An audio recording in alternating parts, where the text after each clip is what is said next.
It's a Monday, and here's what we're following on NFL Live at 12:48 Eastern, one day after a big win at home against the Steelers. The Raiders make the decision to fire general manager Reggie McKenzie. This was first reported by the NFL Network. We're glad you could be with us on this busy Monday afternoon.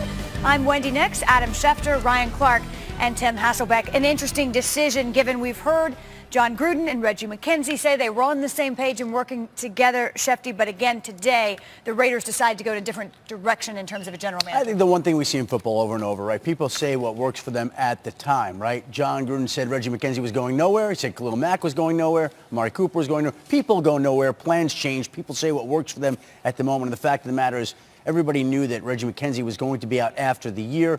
They just didn't expect that it was going to come at this point in the year with 3 weeks left in the season, but the inevitable came 3 weeks early. 3 weeks early, and obviously the Raiders probably trying to get a jump on the hiring process anyway. They are now looking for a general manager. Interesting news today given the weekend, because who won the weekend? It is fair to say the NFL fans won the weekend. Wow. We start here. Patrick Mahomes and the Chiefs in overtime, a win over the Ravens. They clinch a playoff berth. Kansas City wins its 9th straight, the second longest active home win streak. The Saints were behind the Bucs at the half. They rallied to clinch the NFC South. The first time in Saints history they have won consecutive division titles. Dallas won an overtime thriller over Philly. It's the 5th straight win for the Cowboys. The first time the Cowboys had a 400-yard passer, 200-yard receiver, and a 100-yard rusher. Bears defense, strong. They hold the Rams to 6 points. The first time the Rams failed to score a touchdown under Sean McVay. Andrew Luck and the Colts went to Houston and did their job. A much-needed win to stay alive in the playoff hunt. Indy's win snapped the Texans' franchise record 9-game win streak. And Miami shocked the Patriots slate with Kenyon Drake's 69-yard touchdown at the end of the game.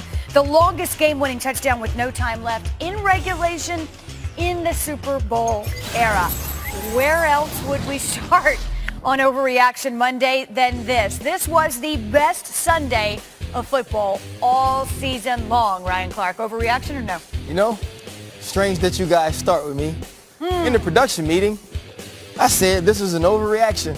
Okay, and why? Wendy Nix did such a great job. Right. I disagree. I think it was. Of presenting that I have now flipped it. Listen, Can you do that? hey, my son, hey, check it out. All My right. son's going to play for Herm. I watched Herm do this many a Monday. And so I'm taking his place. I am coming back with the Herm Edwards. Yeah, I messed over you a little bit, Wheaton Canby. I thought it was an overreaction before, but after watching that clip, my goodness, it was an amazing day. The reason I wanted to hate was because I felt like we were overreacting because something happened to the Patriots, right? So I was like, oh yeah, they want to say that it was such a great weekend because there was this awesome play that somebody beat the Patriots on that you never expect Bill Belichick to get beat on. And then you see Amari Cooper for 210 yards with a play in overtime to win it. You look at the Chicago Bears with a huge win. And on. Chris Boswell slipping on a banana peel. I'll be honest, like, you know, I get on Twitter a lot of times that I'm a New England Patriot hater, which I am not. But I felt like we were overreacting because people want to see the Patriots lose so much, and they lost in a way we never expected. But it is not an overreaction. This is the best Sunday of the year. I like it. Not an overreaction for me. I mean, listen, Patriots are not Patriots who lose this game. This is an amazing finish. When you have the ball, you know, touch 4 people's hands on a scoring play. It's like I heard someone say this is stuff that's like you see at the end of a movie. It's like, yeah, it kind of is. This Amari Cooper play, it's incredible. It's a great play by Russell Douglas, but the ball gets tipped up in the air. It bounces funny sometimes, and this time it's Amari Cooper who just continues to have a huge impact for that team. The way that these games were coming down, you know, to the wire, and then when you think about the playoff implications for these teams, to be able to look back at this week and think about, well, had the ball bounced, you know, a different way, the impact it would have, whether it's home field advantage or, you know, where teams are traveling to play in the postseason, or if they're even in it at all, you know, it's crazy. I'm glad this Mahomes play is showing up here, because I think Patrick Mahomes makes about 4 throws in this game that's where the you first think thing we this is absolutely incredible. Insane. I wanted to be a hater. I understand what you're saying about the Patriots, but when you really look at Sunday, it was, Adam, one thing after another after another after another. Well, it's nice to see that Ryan came around and joined me and Tim not on the being an bright side? overreaction, Sick of being wrong. that this be Hey, listen, guys. the most I'm with you when exciting- you're right. I tell y'all that all the time. Y'all right this time. and it was not an overreaction. And you could say that this was the best Sunday in what has been a very, very strong NFL season Absolutely. Yeah. as well. Because there have been other Sundays that have been compelling And as well. that's where my mind was. Like, I'm not gonna lie. I started Googling like different Sundays to try to figure out. Can okay, you do that? You were trying hard. Can you go through the Google? Absolutely, because I didn't want to be a prisoner of the moment. Oh. Like yesterday, I felt like it was a great Sunday, but I didn't want to just say that. And then you go back and you realize, oh man, the Rams and Chiefs were on Monday night. Right. And then you realize that the Saints and the Cowboys was on a Thursday. And then you start to look at different By the way, the Sundays. Bears practically Right. shut out the And- Rams. And then you go, I was wrong. I've been wrong before, but I would have told Not often. I would have said it before, but I just like messing with the guys that got to do the graphics. Well, there were 5 games that featured a go-ahead score in the final 2 minutes of regulation or overtime. 5, not 1, 5. That's the second most such games in a day this season. There were 6, said the Google, I'm sure, on September 30th. So anyway, as I said, it was a pretty good day of football. Let's hope we have a good Monday as well. I feel that we will. It is rare that the Seahawks lose at home under the bright lights. Seattle 15-2 in primetime games at home under Pete Carroll. They'll be looking for number 16 tonight when the Vikings come calling. Minnesota currently holding on to a wild card spot with the Bears, of course, who lead that division. A look at the NFC wildcard picture. The Seahawks and Vikings are currently holding those 2 spots in the conference. The Saints and Rams have clinched. The Bears, as I mentioned, lead the North, and Dallas is at the top of the East. In the hunt still, the Panthers, the Eagles, and the Redskins, who are all 6 and 7, though they certainly feel like they're headed in different directions. Lisa Salters joins us now from the Pacific Northwest. And Lisa, the Vikings offense coming off its worst road game of the season, just 10 points. That was against New England last week. And Mike Zimmer publicly critical of the play calling after that. What kind of changes do you anticipate tonight? Well, Wendy, a lot more design runs. That's what we're anticipating. Minnesota had just 13 rushing attempts last week against the Patriots, despite Dalvin Cook averaging more than 9 yards per carry early on. And when Coach Mike Zimmer was asked post-game if he thought his team had run the ball enough, he said simply and very curtly, no. Offensive coordinator John DeFilippo told us yesterday, message received loud and clear. He's the head coach. DeFilippo said, we're going to do whatever we can to make sure that we're playing the football that he wants us to play.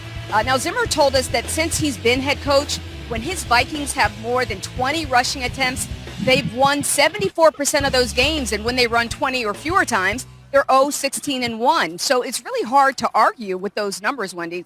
Look for Minnesota to run the ball early and often tonight. Well, it's funny you say that. When we talk about the run game, the Seahawks don't have a running back in the top 12, but they too love the ground game in Seattle. Yeah, surprise. The NFL's top rushing offense is right here in Seattle, 149 yards per game, and they're doing it without Russell Wilson having to scramble around. Remember, Wilson led the team in rushing last season. This year, he's only running the ball about 4 times a game. That's a career low for him. Seattle's the only team in this pass-happy league that runs the ball more than they throw it. And Pete Carroll told us they made a commitment to do that after losing the first 2 games of the season when they threw it 71% of the time in those games. Both losses, Carroll said, we had to readjust. Just go for it. Do it. But it starts, he said, with the commitment to run the ball. Chris Carson, who is now in his 2nd year in the league, has 704 yards to lead a committee of 4 running backs. Carson will be playing tonight with 5 stitches in his left index finger after dislocating that finger last week. But Wendy, he told me that the injury should not be an issue at all. He's having no problems gripping the ball. Lisa, thank you. We'll pick it up right there with an additional injury update. Doug Baldwin, Shefty, questionable for tonight. Well, he did not practice all week long with what is listed as a hip injury, but is really a groin injury. And again, I don't know that he's going to be able to be out there tonight. They're going to test him pregame, ask somebody whether or not he would go, and they said going to be hard, going to be real hard for him to go. But if anybody can do it, Doug Baldwin can, because he's that kind of player. He usually likes to gut out these things. So my sense is he's not going to go, but because it's Doug Baldwin, we'll see how he feels in pregame warmups and whether he is able to go tonight. Ryan, the Vikings were very clear in the offseason. They set out to win the Kirk Cousins sweepstakes. They did exactly that. He's their guy. They backed up the truck, so to speak. It's been a good year, but where is he right now? What are you seeing Well, from that quarterback? if you're the Minnesota Vikings and you go out to get Kirk Cousins, it's because you believe you're one player away at that position for competing for the Super Bowl. And you've looked at the LA Rams. You go up against Jared Goff and you don't win that game. You have you're in New England versus Tom Brady and you throw 2 interceptions late if you're Kirk Cousins. You were brought here to win games against elite quarterback play and elite quarterback talent. Well, he gets another opportunity tonight against Russell Wilson, and he has to show and prove that he deserves that $84 million guaranteed contract. And listen, in some of these games, Kirk Cousins has played really well. You look at the LA Rams games, he played well, over 400 yards passing, and he did a lot of things in that game that are the reason you brought him there, but you don't get the win. This deal is only worth it if this team makes it past the NFC Championship. In order to do that, Kirk Cousins is going to have to win some of these quarterback duels despite what the defense does. Tonight is another opportunity for that. A tough spot in some ways because this team was so close to competing in the Super Bowl last year. So there's only one way that you're bettering things. There's only one thing that happens for things to get better. What does Seattle have to do? I mean, the Vikings have to do. Well, I mean, I think what the Vikings have to do is do what Mike Zimmer wants them to do, quite honestly. And I think they need to run the football. And, you know, he can talk about the statistics of when they have more than 20 rushes and how competitive they are. It's a defensive-minded coach. Most guys want to run the football, you know, and play good defense. And then you think about playing on the road in Seattle. Wendy, you kind of alluded to this. It's hard to play there. It's noisy. And being in a drop-back game with that crowd noise only fuels the pass rush, makes it difficult to throw the ball, you know, in that stadium. And I just think when you look at that Seattle defense, they're giving up 5.1 yards per carry.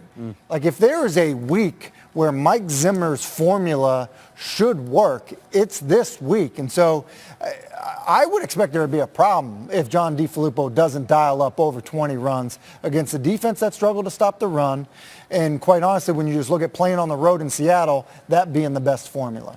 Well, we talked about Kirk Cousins. How about Russell Wilson? A win tonight would be his 73rd win as a starting quarterback. That breaks a tie with Joe Flacco for the most by a quarterback in his first 7 seasons. We'll look closer at the film on this game, plus we'll make our game picks coming up just a little bit later as we Patriots, Texans, and Steelers all stay in the same spot. Chargers and Ravens in the wild card spots, but the race should heat up down the stretch. A trio of other 7 and 6 teams are right there in the mix. We continue on this Overreaction Monday. A tough loss for the Steelers. It looked like they had done what they had to do, of course, to get in position to win, to kick the field goal. They did not. Here's what I'll say, Ryan Clark. The Steelers will miss the playoffs. Am I overreacting? You're not overreacting. And I fought with this one. One, obviously everybody knows I'm non-biased. I have no affiliations or feelings for the Pittsburgh Steelers, so that didn't make this hard at all. But you look at their schedule. You have New England coming up, and then you have to travel to the New Orleans Saints. And to me, those are 2 games. Historically, the Pittsburgh Steelers just don't play well against Tom. You have to travel to the New Orleans. Yeah, there's a mouse in his pocket. Yeah, is there a mouse in your pocket? No, there's not a mouse in my pocket. Anyway, back to what I was saying when I was trying to do TV, guys. Historically, the Pittsburgh Steelers don't play well against Tom Brady, Bill Belichick, and the New England Patriots. We also saw the New England Patriots get a little healthy yesterday. Tom Brady, even though he has the blunder late in the first half, played a really good game. Rob Gronkowski, one of his best games of the season. And now you go against the Pittsburgh Steelers, who are reeling in the secondary, not able to make plays. You travel to New Orleans. We know how hard it is to win there. So if you look at this thing, you can go 2-1. I believe the Ravens have an opportunity. 1-2. The Ravens have an opportunity to go 2-1. So you don't win your division because you tied with the Cleveland Browns earlier on this season. And now you have the Colts, you have the Titans, you have the Dolphins. 3 teams that can finish 9-7 and end up getting in the playoffs before you do. To have yourself in position at 7-2-1 to really run away with this division and now have set yourself back to where you are, it's trouble. You're reeling as a team. Your schedule is hard. And as compared to other teams, I believe they will just get edged out because of that tie with the Cleveland Browns. Well, you're reeling at a really difficult time with, to your point, some tough games still on the schedule. They certainly are not, flying into the postseason, but this is an overreaction for me. And everything you said about their schedule, I agree with. They've tough games on the horizon for them. There's no question about that. Ben's a little bit banged up, but you look at the Ravens, who they're obviously competing with in that division. It's not like they're necessarily getting healthier either. Joe Flacco's still not healthy enough to play. Lamar Jackson can't finish the game, this past weekend, and, they had to turn to Robert Griffin. So I understand that they let one get away, but this idea that these other teams are going to be, and even the teams that, let's say Baltimore does, jump them and end up winning the division, teams like the Titans that are in this mix of maybe, being able to edge them out and for that second wild card spot, you're counting on those teams winning 2 games. To me, when I look at them, as bad as they've played, I do think that Pittsburgh is a playoff caliber team. And let me say this. You said they let 1 get away. They let the last 3 get away. Yeah. Because they lost to the Broncos on an interception in the red zone when they were going in to win that game. Then they lost against the Chargers After having a lead. On Sunday, after they had the lead and there were some bad questionable calls in the game. That's not why they lost. They gave away the game in the end. And then yesterday, they missed the field goal there that would have sent it to overtime. So they've lost 3 games where if they had one of these victories, which they don't, if they had one of these victories, you would be saying that the Steelers are good enough to beat anybody in the AFC, including the Chiefs. Here's my feeling. Every year, we talk at the end of the season and speak about how nobody wants to play the Los Angeles Chargers. Used to be the San Diego Chargers in the playoffs. Exactly. But the San Diego Chargers, before they went to L.A., they would always have this thing where they would just find ways to lose games. And then the playoffs would come and they would just be right outside the playoffs because they lost games with missed field goals, blunders in the red zone. The Pittsburgh Steelers, the last 3 or 4 weeks, have had that feel to me where we know they have the components and the pieces to compete or beat anybody in the AFC, but they're just not making the plays. You just had the feeling it wasn't going to happen. I agree in those 3 or 4. They have to find a way to steal one of these 2 games against the Patriots or the Saints, which they're capable of doing. Doesn't mean they will. And then the Bengals in the last game. So if they could steal one of those 2, all of a sudden they finish it. Worst thing happened to the Pittsburgh Steelers with Kenyon Drake. Yeah, I mean. You gave Bill Belichick something to go harp on for a week. I mean, it's a tougher week for them. Seeing New England off of a loss. Bad week to Yes. get. Yes. Bad week to get New England. Yeah, they certainly want to prove last week was the aberration. All right, I'll say this. Amari Cooper was the most important acquisition by any team this season. He has certainly made a difference. Adam Schefter, is that an overreaction? That is an overreaction, as good as he has been. And it's an overreaction because I believe that Khalil Mack is lighting it up in Chicago. Look at what Khalil Mack did last night in Chicago. You can't say that Amari Cooper's more valuable than Khalil Mack has been. That's not the question. To Chicago. It's the most important acquisition. Right. That's right. The most important. He's not the most. He is almost as important as Khalil Mack. He's been among the great. most Adam, important, not the Adam, I most always important. tell you, man, I am with you when you right, but you are dead wrong. This is not an overreaction. And we went back and forth in talking about it, and Wheat, who is such a great producer, said, hey, guys, not saying the best, just the most important. Here's why it's the most important. You were on the verge of firing your coach, not having a franchise quarterback, right, and losing in a division that actually stinks. You were 3 and 4 before this acquisition. You didn't have a number 1 receiver, and you didn't have a way to evaluate your future franchise quarterback. He starts to play you in 5 of 6 games. You now can just drop back and throw deep balls on go routes to a wide receiver who is talented enough to just go get it, which you could not do. This team has now become a playoff team, and you can keep the structure in place moving forward, all because you went out and got one guy. Way more important. Listen, I agree with Ryan, not an overreaction. Listen, you look at this. Troy Aikman was talking about needing a reset in Dallas. An entire reset. An entire reset, Now all of a sudden, not only do you save Jason Garrett's job, you find out that maybe you can win with this quarterback. Jerry Jones is kind of validated for the trade that he made. Yeah. Look, Matt Nagy wasn't losing his job if he didn't get Khalil Mack. Right. I mean, it is a game changer. I think we changed your mind, I think. I don't think I've ever said this before, but change my graphic. Yeah! Got him! 2 in 1 day, baby. Nice. Come on over, Adam. Listen, Adam comes over, baby. The price tag was high, but at this point, it certainly feels It is the most important acquisition. Yes. It is the most important acquisition. Adam said that all along, all right? Well, there you go. As we said earlier, that was so November to think the Cowboys wouldn't be in it. The Bears defense absolutely mauled the Rams last night. Does their